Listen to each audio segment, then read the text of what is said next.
listening to Let's Get Surety. Let me hear your bonding talk with Kat Shamapande. Hey everyone, it's Kat Shamapande. Thanks so much for joining us for this episode of Let's Get Surety. I have with me today as co-host Mark McCallum. Hey Mark, thanks for being on. Hi Kat, it's my pleasure as always. It's always nice to have you on. And I'm excited about our topic today. We're going to be talking about the Construction Management Association of America. We're going to be talking about their membership, their role in the industry, and the importance of their educational efforts, including their certification program. So to do that, we have on with us today Brian McCarthy, Vice President of CDM Smith and the Chair of the CMAA Board of Directors. Hey, Brian, thanks for being on with us. Hi, Kat. Hi, Mark. Happy to be here. And we also have Christine Oates, Vice President of Jacobs and CMAA Board of Directors Chair-elect. Thanks for being on, Christine. Thank you for having me. Looking forward to having this conversation. Me too. Well, but before we dive into that topic, can you tell us a little bit more about yourselves and your organizations? Brian, you want to tell us a little bit about yourself and CDM Smith? Sure. I'm a program and construction manager at CDM Smith, which is a large engineering and consulting firm operating primarily in the U.S., but also overseas as well. And I primarily work in advising clients on large capital programs, such as the over $2 billion sewer program that I've been working on here in Hartford. So program and construction management kind of go hand in hand, and we'll talk about that a little bit more as we talk about CMAA. Great. Christine, can you tell us about yourself and a little bit about Jacobs? Sure. So you introduced me as Christine Oates. I've been in the construction management industry for over 25 years now. Proud to say that that's the industry I started in, coming out of engineering school. So it's certainly a passion of mine to be part of working in the industry. I do work for Jacobs. I am a vice president, and I serve as the operations leader for our project program and construction management division for the buildings sector for the Northeast. So pretty much cover New Jersey up into the New England region. And we're just a portion of what Jacobs does. Jacobs is a global engineering and architectural firm providing a whole host of services. Basically any technical service that can be required within the engineering and architecture space is what we provide. And as I mentioned, I'm part of the construction management division here and based out of the New York office. That's terrific. Well, Brian, since you're the current chair of the board of directors for CMAA, can you just tell us a little bit about who CMAA is and maybe who the members of CMAA are? Sure. Well, CMAA is 40 years young this year, so we're happy to celebrate our 40th anniversary. And the mission of CMAA is really to promote, develop, and educate professionals who lead project delivery in the built environment. So it's with a real focus on professionalism and also project delivery across the life cycle. So not just construction, but planning through closeout and commissioning. And we are project delivery method neutral. So we support any type of delivery method, whether that's design, bid, build, construction management at risk, and so on and so forth. Our members are professionals who are practicing in that arena. We have about 16 to 17,000 members, individual members, I think, currently. And they work for a variety of organizations like Christine and I for engineering firms or consultancies, but also directly for owner organizations as well. And then we have some allied members, either in academia or other types of service providers who support the industry, such as software vendors and equipment suppliers and so on and so forth. That's terrific. Well, I mean, for me, like I said, I've been probably 20 years with the organization, if not more. And I look at CMAA as kind of being unique in that CMAA is in an industry where there's a lot of other professional associations around. Professional Engineer Association, the Society of Civil Engineers, Mechanical Engineers, but CMAA is a industry profession that's really focused on the construction management. And just to add to the members that Brian mentioned, what I'm always proud of is that the diversity of our membership, right? We pretty much can support any of the project stakeholders that are engaged on a project, anywhere from we have owners who are members, we have contractors who are members, obviously the construction managers are members, the architects. We pretty much focus on that, obviously the CM side of it, providing professional development for folks to be able to access, as we'll get into a little bit later. There's a certification program that people can take part in, and then there's also just the networking opportunities, the ability to not just network with your local folks, right, but to get part of the national association, the conferences, and be able to go across the country and hear about other folks, challenges, opportunities, what they're working on, and kind of CMA is that association that brings us all together, to be able to, make us the best CMs that we can be, and to, educate others who maybe they're not CMs, just, the value that we can bring to the table. Well, it sounds like you've been involved with CMAA for quite some time now, 20 years, I think you said. Mm-hmm. How did you first get involved in CMAA, and what have you found most rewarding? And then move into the leadership role that you're now moving into as well. Yeah, I joke around that I think in probably, when I first started my career, I think I went to a few events, and I look back now and I realized they probably were CMAA events. But it was really one of the companies that I worked with at a time. They were engaged in the association. They kept on inviting folks to go to the dinners, to the activities. I was always the person to volunteer first. I'll go. Always went to the dinners. And then really just at some point just kept volunteering to the local chapter, right? The Metro New York, New Jersey chapter, being part of their student scholarship committee, being part of their newsletter committee. So just kept on always offering up. And through that, I was able to rise up through the local chapter. So at some point, I was the president of the Metro New York, New Jersey chapter. And then when that concluded, obviously, I had a huge passion to stay engaged in the association because the value brought to me as a professional, and the contacts that it gave me out in the industry, and then eventually made my way onto the board of directors for CMAA. And now I've elevated up to chair-elect, with big shoes to fill, as Brian McCarthy, steps off this fall. So I'm looking forward to that opportunity now, as well as I start to, I guess, round out the last few chapters of CMAA, but I'm sure I'll find ways to volunteer and engage more when I'm done. Brian, how did you get involved with CMAA? Yeah, I guess it's about 15 years ago or so.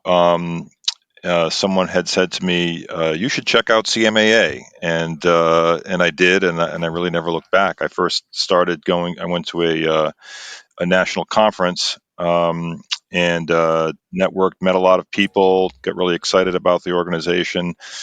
I was very impressed by the way CMA did professional development. A lot of technical conferences you would go to, and it's how many presentations can they shoehorn in, like at 15 or 20 minutes at a pop, and you really didn't get an opportunity to take a deep dive. And to be honest, sometimes you'd say, that really wasn't ready for prime time, whatever they were sharing about there.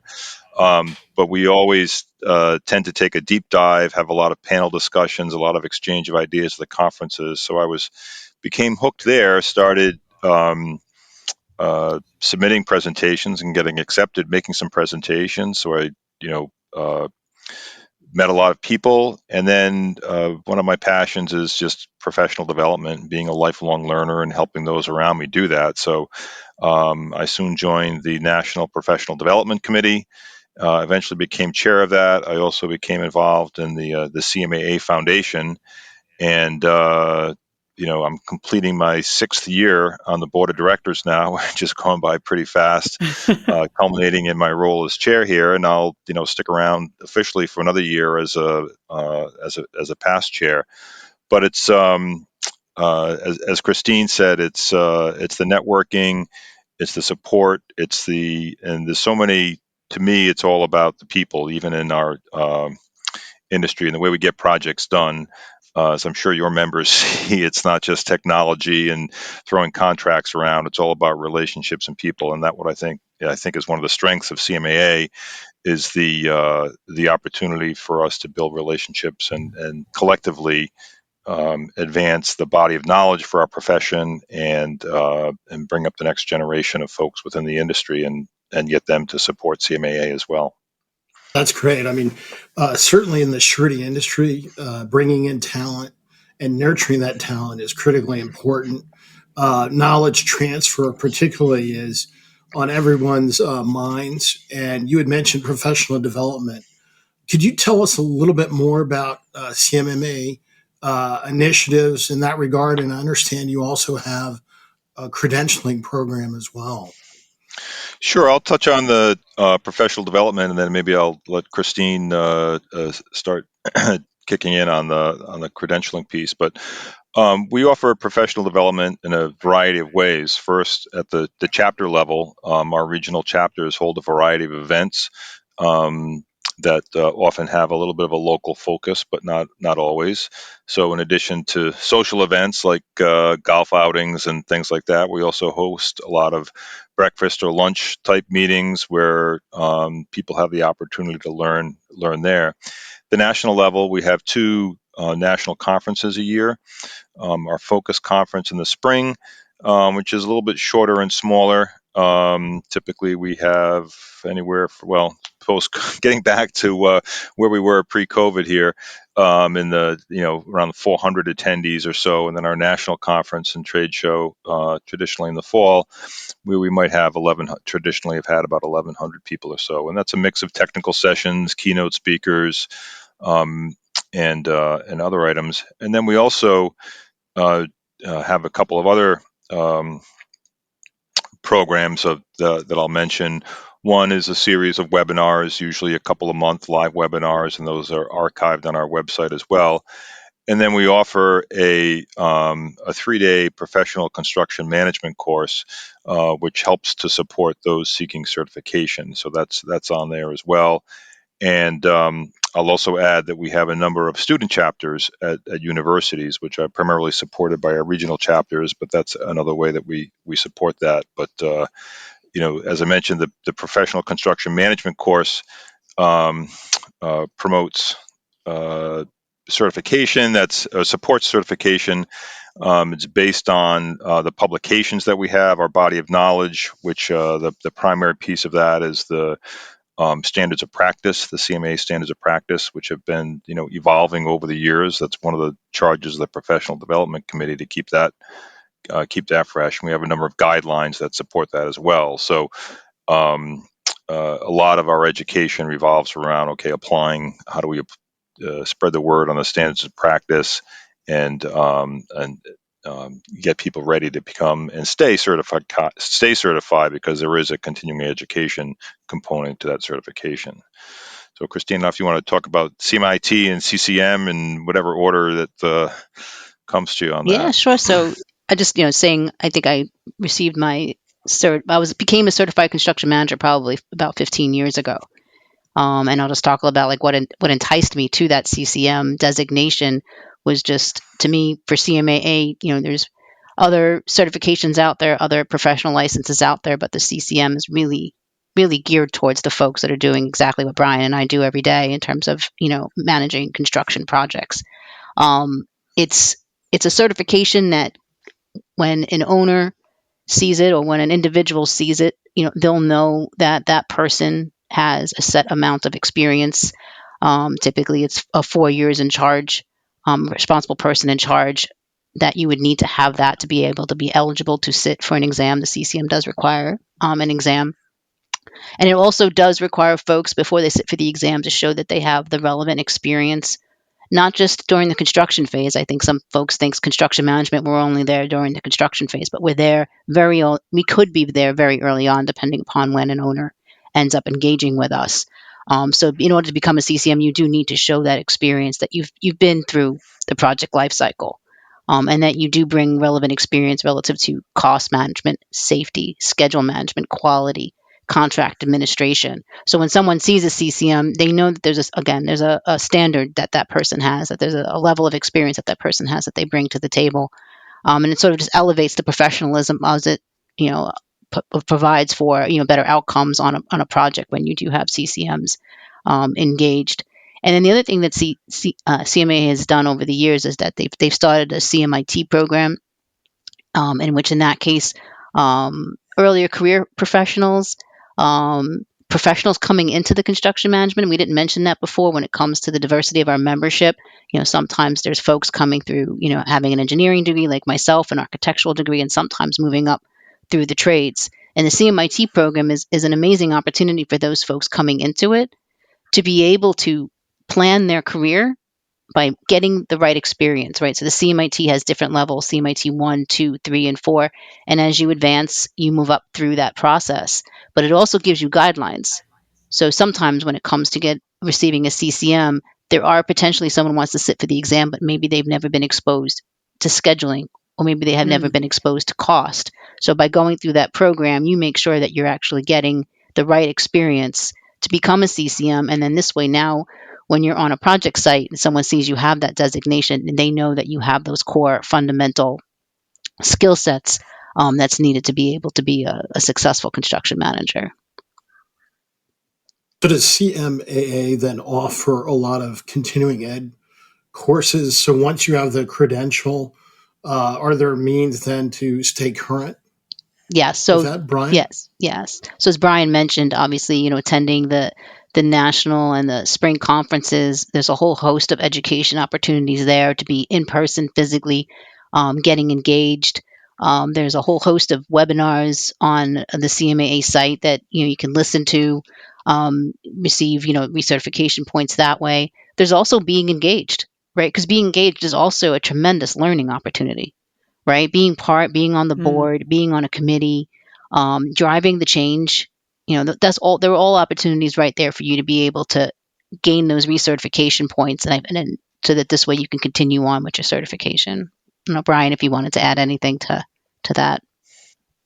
No, I think that's right. I think the other, and it's not, you can earn recertification and education points not just through CMAA, although we strongly encourage that, but just like a lot of other things, if it's is even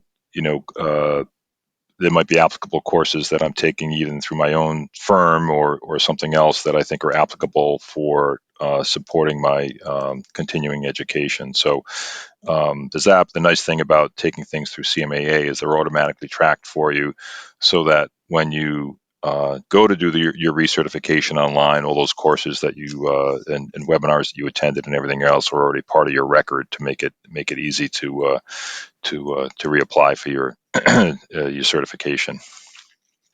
So is there any typical person, at least in terms of where they are in their career? You mentioned they need to have 4 years of experience, but they can go through this process at that point or later in their career if they want to advance in their career, I imagine. Do you see that Sure. happening? Yeah, and in fact, I mentioned that I had kind of come to CMAA a little bit later in life, so I really got my CCM about 6 years ago. I mean, I had a lot of experience, was working in the field for a bit, but it's so that's there. So it's really open to anyone at any time. And as Christine was saying, with the CMIT, which we call a stackable credential, those little different levels. That's an ideal way for someone coming into the profession new, either at entry level or someone coming over from something else, to be able to kind of step through in an organized way and in the way that you would typically start to gain more responsibility as you get more experience. Well, I would be remiss if I did not ask you. You talked about job costs, administration, and so forth. Can we assume there's a component on surety bonding in the coursework in the education? Sure, there is, and I think that I'll talk about it a little bit more broadly. We do a lot of education on risk management, and that's fundamental part of our standards of practice, and that's a piece of our professional construction management course that I love to teach as well. And so we look at managing risk holistically throughout the project life cycle, following standard recommended practices like developing risk registers, doing risk mitigations, monitoring, and we firmly believe that risk is best assigned to the party that's best able to manage it, right? And as part of the education on risk management, we try to teach everyone that risk transfer is not free, right? If I'm trying to Right. unload, Yep. if I'm the owner and I'm trying to unload everything onto the contractor, then there's a price that comes along with that, and sometimes you're not terribly successful with all that. But certainly, bonding is obviously a risk transfer mechanism, a risk mitigation measure, and I think for our members, depending upon what markets they work in, I work in the public infrastructure sector, so bonding is very common, very familiar with bonding requirements and so on. Some of our members who work more on the private side might not see it as much, but we certainly, educate our folks about the bonding process. And then, we've also had from time to time presentations at our conferences on, surety issues, or either proactively or what happens when a project's going bad and the surety is getting involved, and so on and so forth. And there's certainly on the contract administration side, the need to understand the role of the surety and how the surety needs to be informed about certain things that might be going on in the project. And so I think that looking at a surety, not only looking at the qualifications and of a contractor and the characteristics of a contractor that they're looking to underwrite, but understanding a bit about, okay, well, what's the project about? It's not just how risky is the project? What's the owner done to mitigate risk or have a good risk mitigation approach on the project that also informs the risk profile of the project. Given the current economic climate and all the unknowns out there, like supply chain and prices on materials and so forth, I imagine education on risk and risk management is even more important. Would you say that's correct, Christine? Oh, absolutely. I'm not sure if we do anything any different than we've done in the past, right? Obviously, watching, the pricing of the materials going up and down, right? Obviously, now it's fairly right exaggerated in terms of the issues that we're going through, but certainly, monitoring that, right? As a construction manager, I think, if we're brought on very early on in the process during the planning, the design, and then we help procure, right? We have the ability to monitor, right, these risks, right, and adjust as necessary. Bring forward to the team what we see. If prices are starting to spike and we're going out to bid in a few weeks, right? It's our job to kind of recognize that and to be able to consult the project team on ways to mitigate that risk. So certainly, like I said, even though today it's a big issue, but it's something most common that we're doing, regardless of the status of the economy that we're going through. Ryan, would you say that's true for you as well? Yeah, I think so. Certainly, there's been a lot more questions in the past 2 years about force majeure events Right. with COVID and price escalation clauses in contracts and so on. And uh, the reality is that if there's already a contract that exists, particularly on the public side, it's hard for an owner to change those terms once you're into the project, either in terms of a force majeure event like COVID may have been for many contracts, or for price escalation. And we're familiar. Some of the things that on large projects might have traditionally have like a steel price escalation clause or an asphalt price escalation clause is very common, but on other things it hasn't been as common. So it's, okay, well, so on the next one, how do we work that in? What's the right mechanism to do that? How do we come up with something that's going to be workable and understandable for all the parties and fair to all the parties involved? And, that's certainly, as Christine mentioned, something that if you can kind of talk about those things early enough in the project, then you can address those and hopefully come up with something that's going to be equitable and workable. Well, it certainly seems that the current time that we are in argues for credentialed construction managers being proactive for owners and others. Are there other initiatives that CMAA is undertaking currently just to meet the challenges of the future? I mean, I don't know, Christine, you want to touch on? Yeah, go ahead. I'll start. I mean, just back last year, we were in line to be able to do our 5-year strategic plan. So it's probably a great time for that to be due. So last August we did go out, do a survey to our leaders across the country, and survey them about where their concerns are and where they see CMA should be in the future and what we should work through. So we did go through all of that, and I think we did just publicize that we do have a strategic framework in place now. So obviously, it's when I'm the chair next year, it'll be starting to put some of those tactics in place to get those done. And really, there was a theme across all of the membership as to some of the challenges that we were having. Obviously, workforce development. Certainly, one of the bigger issues we're having right now is having enough workforce to be able to support the work that's going on. Certainly, retention. I know I'm not speaking for just myself, but retention certainly an issue across the board, whatever that is. Because of COVID and people's thoughts change, and just the market in itself. People are leaving, switching companies. People are leaving just to go do something completely different. So that was some of the trends that came out of that. Just making sure that we have the proper professional development in place and that aligns with where the industry is going. There was a lot of discussion on technology and how CMs can stay up to pace with the technology that's out there, so that we can continue to innovate and do things better, more efficiently. And so Brian, do you want to? Sorry.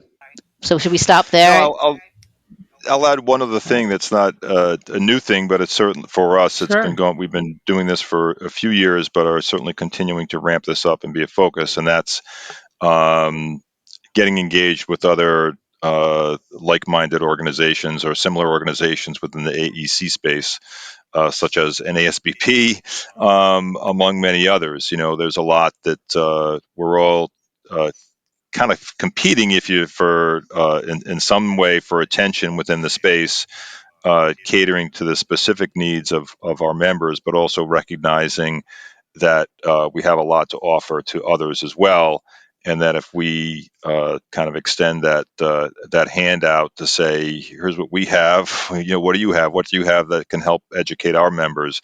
And I think that we have our members, for what we do, have to be exposed to so many different aspects of project delivery, from on the financial side, as well as the stakeholder management side of it, and using that really, really broadly, from the people who are involved in the project to the people who are ultimately going to be using the project, to the neighbors who might be affected, and so on and so forth. So there's a lot of different things that go into delivering projects. It's not just designing and putting the building up.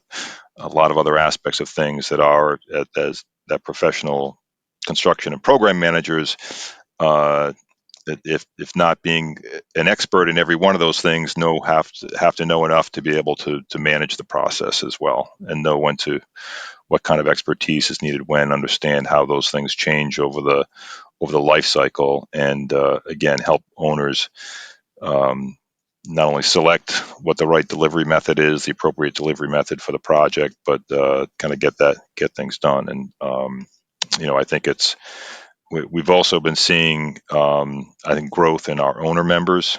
So when we look at a professional CM, it's not just a service provider consultant going and selling services to an owner, but it's also those folks within particularly larger owner organizations who are professional construction managers or involved in project delivery, who can benefit from what CMAA has to offer. And so we have many owners, both in the public and the private side, who are active within the association. It's great to hear you guys started off talking about the importance of relationships, and the surety industry always says that we're in the relationship business. It seems like there's always important information and opportunities when the associations for the different groups get together, and there's a lot of things in common. One of those areas you had mentioned, Christine, about technology, and the surety industry is moving towards digitization. It's kind of been slow in coming. We've been very paper intensive, but I think with the COVID pandemic, more momentum has built up to go in that direction. And I think that's where, as an AEC community, we need to build that comfort level to get that technology transition and comfort level by owners and others. So I hope our group, NASBP, and your group can talk further about how we might go in that direction as well.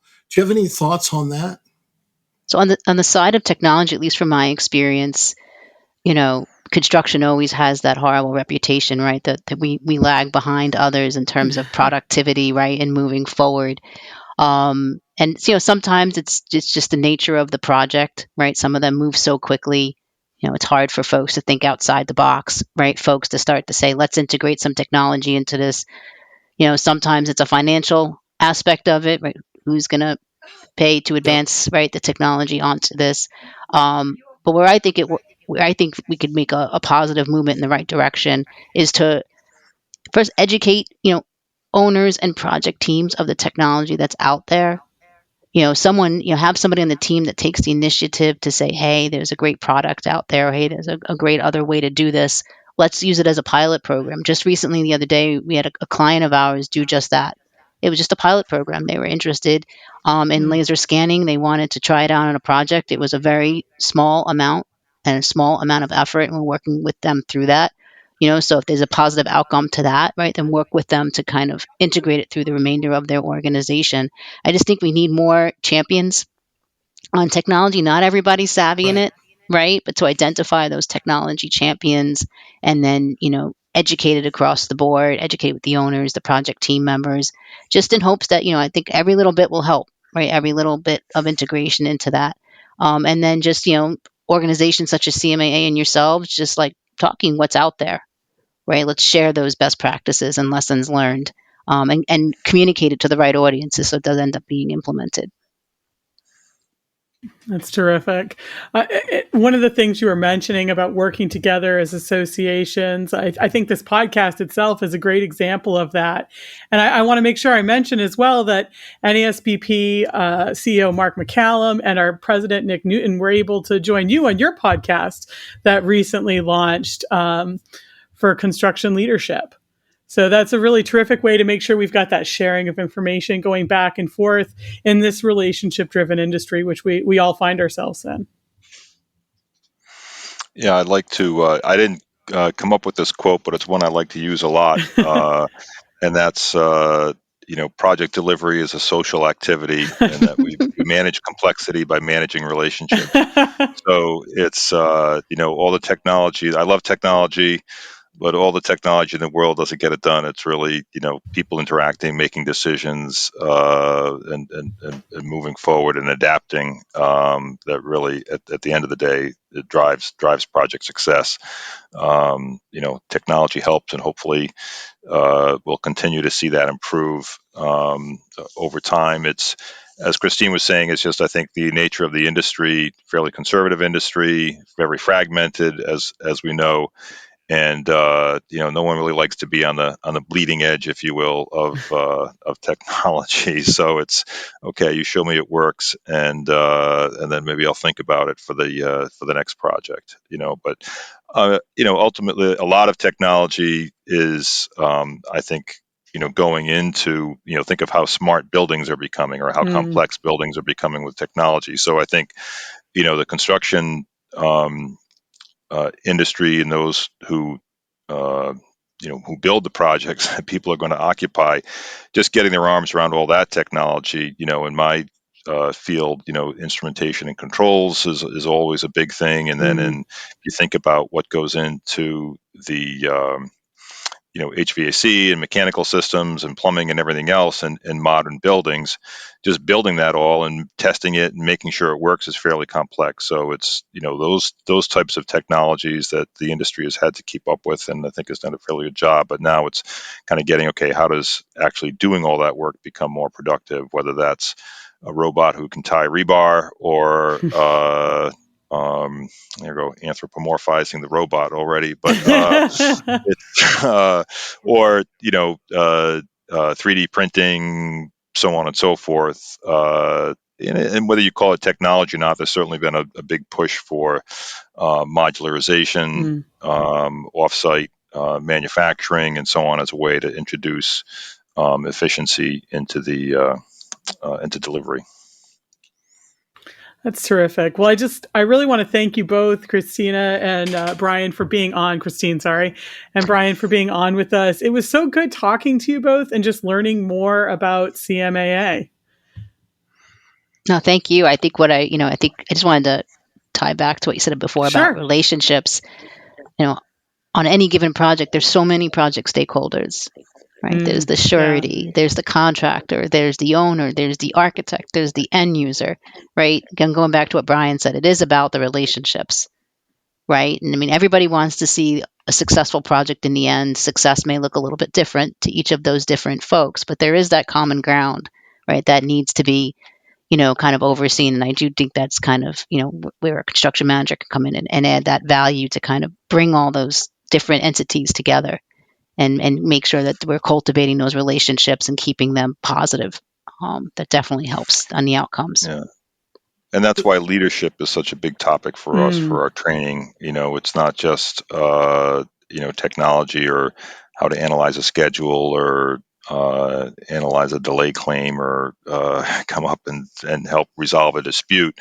The leadership skills required for that are really paramount. And we've done some great things with that, particularly for across the experience spectrum, but particularly for some of our younger members. We've started some new programs in leadership development training in that, and that's always a balance that we have in what we offer in our professional development. So I'm sure we sparked a lot of interest. If people want to get more information about CMAA, what is the best avenue for them to do so? Christine?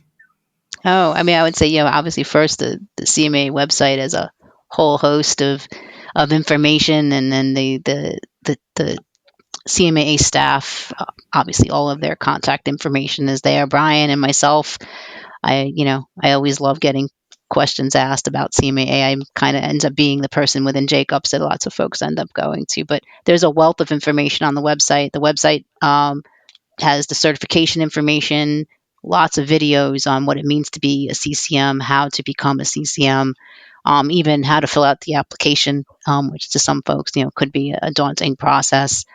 Information on the events that we have and the conferences, and certainly there's the bookstore and the areas where there's plenty of webinars to be accessed. So plenty of information out there for folks to dig up. And then any questions, obviously reach out to the folks, the staff at CMAA. They're folks like Nick, always out there to be able to be supportive and helpful. Yeah, and that's cmaanet.org is the website, and where you can also find information on regional chapters. If there's a regional chapter in the area, and going to a regional event is always a good way to get some exposure and meet some folks as well. So, but thank you for having us, and happy to have the conversation, and to look forward to our next one. That would be terrific. Thank you both. You've been listening to Let's Get Surety, brought to you by the National Association of Surety Bond Producers. For more information about the NASBP and its members, visit nasbp.org.